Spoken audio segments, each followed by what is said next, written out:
Hey everyone, thanks for coming by today. We are going to be doing our post-burn follow-up to the Kringle Candle for Wick. This is the new vessel that we're going to be launching this week. And if you're new here, last week I posted my first look, first impressions of these new vessels. And I talk a lot about the vessel itself, what I was going to be looking for in terms of performance and how I was going to kind of be evaluating this candle in my first burn. And if you have time to check it out, there's a lot of good information there. But if not, that's okay. The only piece of information in that video that is not good is the date that I give, because they changed the launch date right after I published it. And so the date of November 7th is not correct. The new date is this coming Friday, November 1st. So I'm sorry for any confusion, but November 1st is the new launch date. And I promised you guys my post-burn thoughts at the end of that video. And I'm not going to lie, the moving up of the date did put a little bit of a wrench in my plans, but I did the best I could. I burned as much as I could. And I mean, this is where we're at. I would guesstimate I'm at about the halfway point or so. And, you know, just to quickly kind of recap on this vessel. So we said 4 wicks. This is 100% soy wax.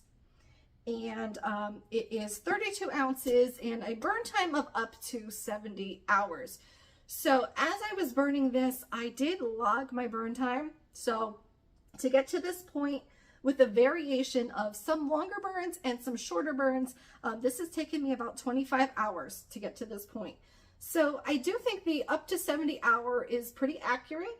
I would guesstimate that I'm going to land somewhere between 60 and 70 hours, just based on my pace and my burning habits. So it might vary. If you do a lot of longer, hotter burns, you might burn through it a little bit quicker. But I do think that that's a pretty good estimate. So I'm not going to rehash too much of the things that we talked about in the first video, but they are, there is going to be 9 fragrances to start. I will put that in the description here. And, you know, I was really looking at more so how this was going to compare in terms of the same scent in a 2-wick. So considering this our baseline, this is kind of like your standard candle. You know, how was this going to compare? Was the performance going to be a lot better? Is it going to be about the same? What were we looking at in terms of performance? You know, is it worth spending a little bit more? There's going to be a price tag of $45 on this new vessel, which you can use my code Simply Scented to get 15% off. And again, before I forget to mention it, this was gifted to me for my review from Kringle because I am an ambassador. All the ambassadors were gifted one in one of their top fragrance choices. And so as you can see, I got Apple Cider Donut, which is a favorite of mine. Usually we talk a lot about scent in my videos. Today we're not going to be talking too much about the fragrance, but more the actual performance.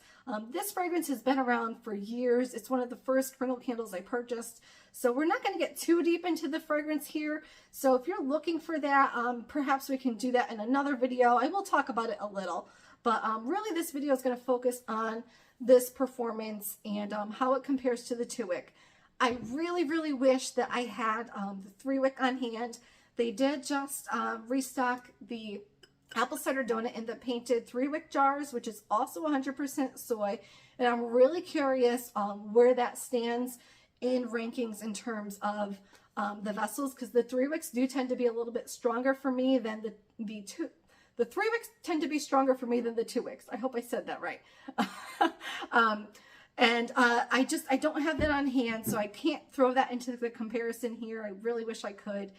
But I will say overall, the 4-wick has outshined the 2-wick.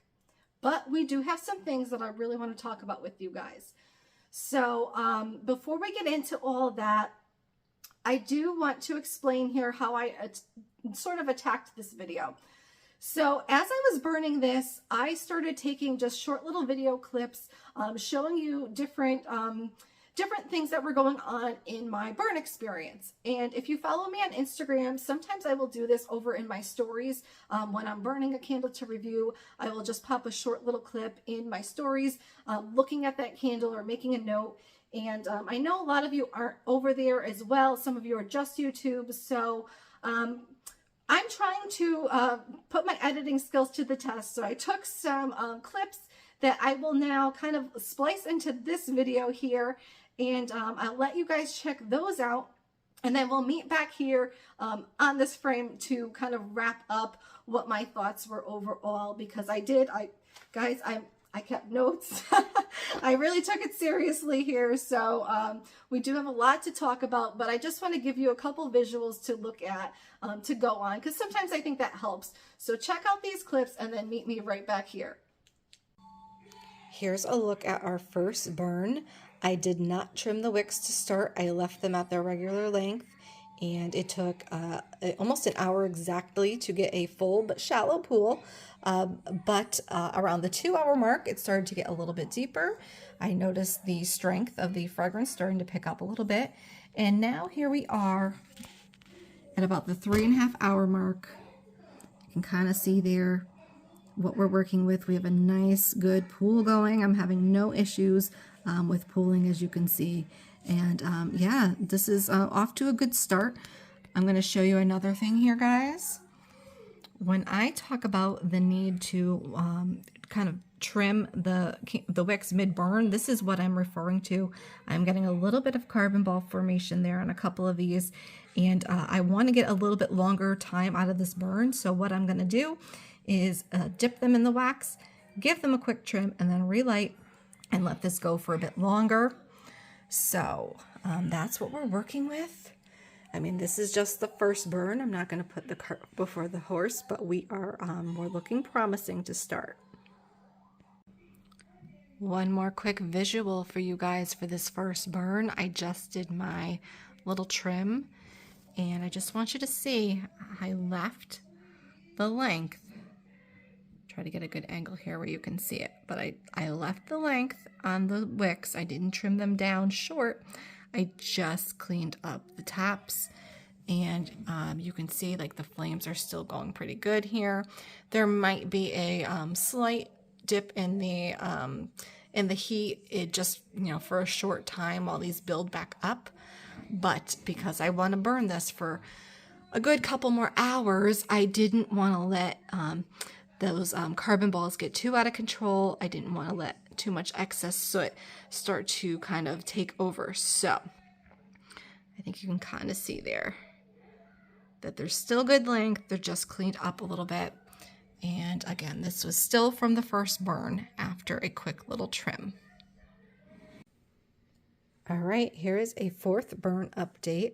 I had 2 little bit shorter burns before this, so I didn't film anything for those.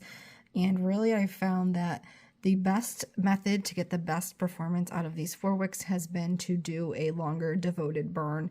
This is really not a quick pool. Well, it's a quick pool, but it's not a quick burst of fragrance. If that's what you're looking for, you're better off in a smaller vessel. But if you want to get the most out of these 4 wicks, I'm finding that longer burns are the key. And which I kind of figured was the case, but given my schedule this weekend, I kind of just had to work with what I've got. So this is about 13 hours of burn time you're looking at here. And I mean, we're doing really well in terms of pooling in the burn.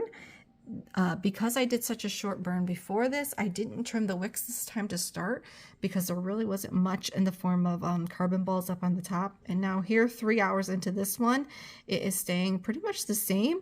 And it's gotten a little bit, going a little bit faster without that trim to start. So that's how it's going here. I'm noticing a few different things in terms of the airflow and the throw with these, more so than the actual strength. So there's some things that we're going to talk about when I come back on to finish this review. But there's definitely a difference in this vessel versus the 2-wick that I'm seeing in terms of where I place it and in the room and the airflow and the throw. So we'll talk a little bit more about that later on in the video. But this is what we're looking at for about 13 hours. All right, so I hope that was a little bit helpful. I had planned to do a 4th clip with a sort of late candle burn past this halfway point.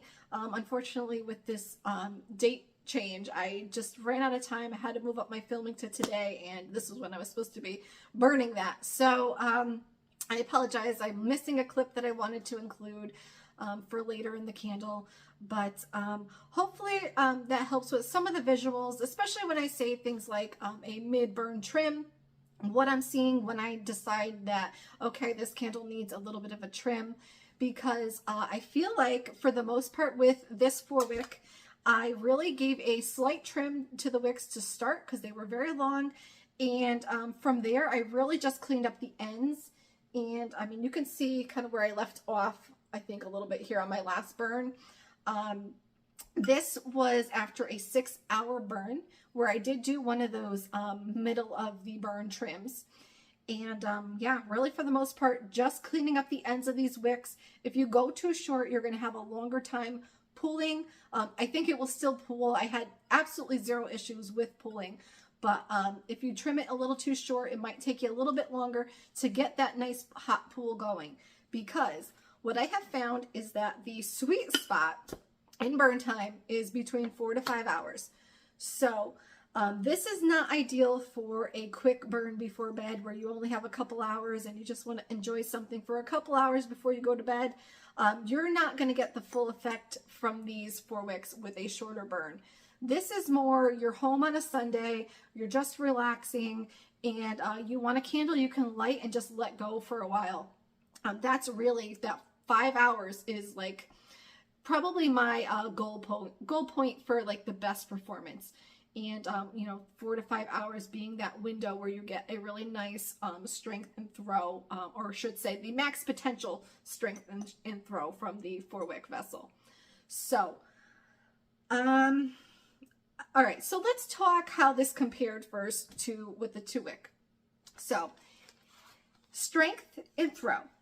2 different things. I know they're used interchangeably a lot, but they're actually 2 different things, and I want to just clarify this before I go any further with this. So, strength is your like intensity, how strongly you're smelling something. You can smell something very strongly in a room, but it really doesn't travel too far beyond that. That's where the throw piece comes in. So your throw is the ability for that scent to kind of move around. Some scents travel a little bit better than others. And that was like the key difference I found between the 2-wick and the 4-wick. I think a lot of that has to do with the vessel. But for the 2-wick, I would say the actual strength and intensity was probably an average of about a 5. I could get it to maybe a 6 with a good burn in a hurricane, but for just average burning without any assistance, just on my counter, burning at about a 5. And I'm at about the, see my lid got stuck. I'm at about the halfway point, you know, fairly clean, same cleanliness in terms of, you know, soot, really, really pretty clean burning for both of them. But yeah, the average here stayed around a 5. It did not throw very well as far as leaving my kitchen. So if I burn this on my kitchen counter, it pretty much stayed in the kitchen. I might get an occasional waft into the living room, but really it was kind of just centralized to that location. Sorry, I had to fix this. This was bothering me. All right, so getting back to now, in comparison with the 4-wick, this, I would put the intensity between 6 to 7, possibly 7.5 to 8 at the end of a longer burn, but average in that 6 to 7 range. So you're probably saying, well, that's not that much better than the 5 I gave this one. The difference is, and the difference in my ability to enjoy this one more came with the ability to throw. Because when I had this going, and I found it did better in different spots than the 2-wick, which I think the vessel's a little bit shorter and a little bit wider, obviously, but I think it was catching the airflow a little bit differently in different spots, because when this thing got going, this was, you know, even though it wasn't a superly intense fragrance, it was drifting into my living room, it was drifting down the hall, it was drifting up the stairs, so it had a lot more ability to kind of make its presence known in the house, even though it wasn't a super potent fragrance, if that makes sense. I hope it makes sense. That's where my key difference is with this vessel. So for me, you know, will I go back and purchase a 2-wick now if the 4-wick's available? No, I will probably grab a 4-wick. I do want to try the 3-wick to see, you know, if it's worth it. If the 3-wick has the ability to throw a little bit, you know, I can see being okay with the 3-wick. But, you know, if this is an option, I feel like for me, it was an improvement enough to want to go back and pick another one of these up the next time that I'm due to purchase this scent, which I love this scent.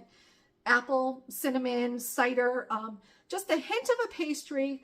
I did want to see if this had a little bit more of that pastriness come out. I talked about in the first video that back in the paraffin days, I was getting a little bit more out of the actual scent from that paraffin candle. And I do feel like because it became a little more pronounced and a little more present in the room, the scent itself was actually more enjoyable as well. I got a little bit more of that, like the outside crystals of the donut, that hint of that fried quality there, that came out a little bit more here in the 4-wick. And, you know, again, this video is not focused on the actual fragrance. This has been around forever, but I do feel like the scent, for me, was a little bit better. So, yeah, I mean, for me, I will probably repurchase this when it's time. It's a staple. As I said, I always have this scent around for whenever the mood strikes. But for you guys, here's where I want to talk. So not every fragrance oil is created equally. Some fragrance oils are naturally lighter than others. And I fear here with these that the expectation that I've seen from a lot is that the 4-wick is going to turn all of these scents into sort of powerhouses, or, you know, scent monsters, or whatever term you use. And I feel like even though we do have this 4-wick vessel, whenever you have more heat in a wider surface area, you do have more potential for throw, but it is not the end all be all. It is only one of the factors in the strength and intensity of 4-wick candles. If you burn Homeworks, you know what I mean. Not every one of the Homeworks candles is known to be strong. This is a very similar sort of dimension, and it's going to be the same thing. A lot of this will be dependent on the oils. So I want you guys to think about what your expectations are here going into this. So before you decide to buy a 4-wick, what is your expectation? Because I think there's certain scents on the list that are naturally a bit lighter. And some of you, if you're going into those lighter scents expecting a huge jump in performance, you might be a little disappointed. So one of the scents that I want to mention, Sugar Plum and Myrrh, is actually here burning in the candle behind me. That is, I just think, a naturally lighter fragrance. This is the 2-wick, but I just don't see it having a substantial jump going from the 2-wick to the 4-wick. Now, Apple Cider Donut, I would consider to be more middle of the road. So, you know, in terms of strength, when you have a middle of the road moving up just a notch or two, you kind of head into an above average situation. If you have something that's a little bit lighter end, you might be getting just slightly more average performance out of the 4-wick. So I want you guys to keep that in mind. And honestly, my best advice for you, you know, whether or not you're going to pick one of these up, I would consider the fragrance. I would pick something, you know, something you're familiar with. I feel like a $45 candle is not the best time to try something brand new unless you're pretty sure. You know, maybe you had the wax melt or something. Be sure that you think you're going to like this fragrance. So I would pick something you're familiar with, and something you're familiar with at baseline. So something you've had a 2-wick of, and you kind of have an idea of what your experiences was with that, because your experience might be different than mine. You know, I'm calling this a 5, maybe you call this a 3. So, you know, think about your own experience, something you've burned, something that you know in a 2-wick, consider that your baseline, and ask yourself, are you okay with it if it's only a slight notch stronger? Are you okay with it if, you know, the throw is only slightly better? Just depending on what your preferences are and what your expectations are, I think is going to be the key here.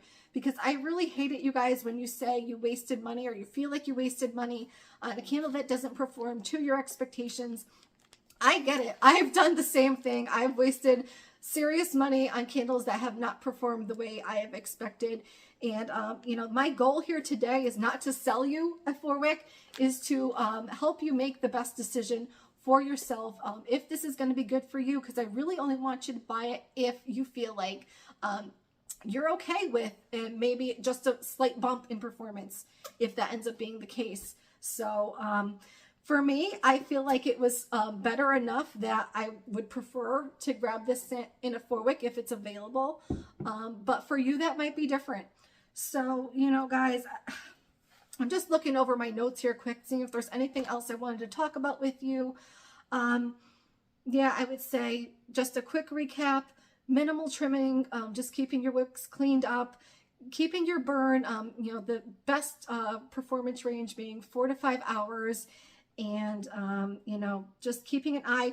And feel free to try moving around where you're burning. If you have a few different places that you burn in, try different locations for this, because I noticed that the airflow was slightly different coming off of this taller, narrower vessel versus this 4-wick.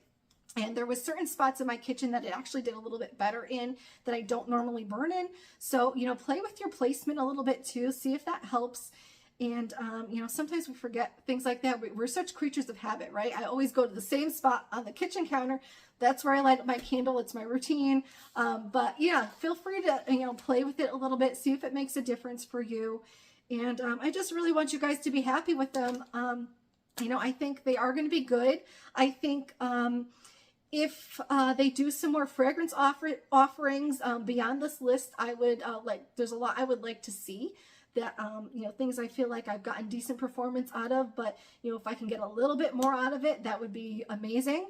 But overall, I'm happy with the 4-wicks. I'm happy with what they did here. And I hope you guys are too. But like I say, just check your expectations. Make sure it's the right choice for you. I don't want you to feel like you wasted your money by any means. But for me, it was a good performance. So that's all I can say, guys. I hope that's helpful. Let me know in the comments if you're going to be shopping. Like I said, these are going to be $45. You can use my code Simply Scented to get 15% off. If you have rewards, I think rewards will probably work. Also, make sure while you're on the website, you check out the winter reserves that just came out. There was 6 new winter reserve candles. There's new Kringle Country Candle limited editions that are on the website now as well. So there's lots of stuff available right now. I know a lot of you said you were planning to do like one big purchase at the end of the week. So don't forget to check those things out. Thank you to anyone who uses my code. Thank you to anyone who has used it this week. It really means the world to me. It makes a big difference. And one other thing, I did purchase 3 of the new limited editions that came out last week. This was a very quiet launch. We didn't know about it. It just kind of showed up on the website. And, you know, a sucker that I am, they got me again. I bought 3 more. And I posted a picture of them on my wall here. I had hoped to film a video, but I just don't think I'm going to have enough time to squeeze it into my schedule right away. So I did share that updated thoughts on my Instagram. And also to the Kringle Country Candle Facebook group. If you're in that fan group over there on Facebook, I shared it to the wall over there as well. This was for Christmas wreath, sugar cookie stars, and snow-covered pine. So if you are curious my thoughts on those, I do have them available. And if you're not on either of those platforms, let me know and I will see if I can get that information over to you. And maybe if I have time at a later date and they're still available, I'll try to get a video over here. But yeah, some good information on those if you're considering them. And, you know, just thank you guys again. I hope this was helpful. And I think Butter Rum Cafe, Sugar Plum and Myrrh, and Blankets and Snowflakes are going to be the next reviews that you probably see for me. So keep an eye out for that. Make sure you subscribe if you want to get those alerts. And thank you so much, guys. I'll be talking to you soon.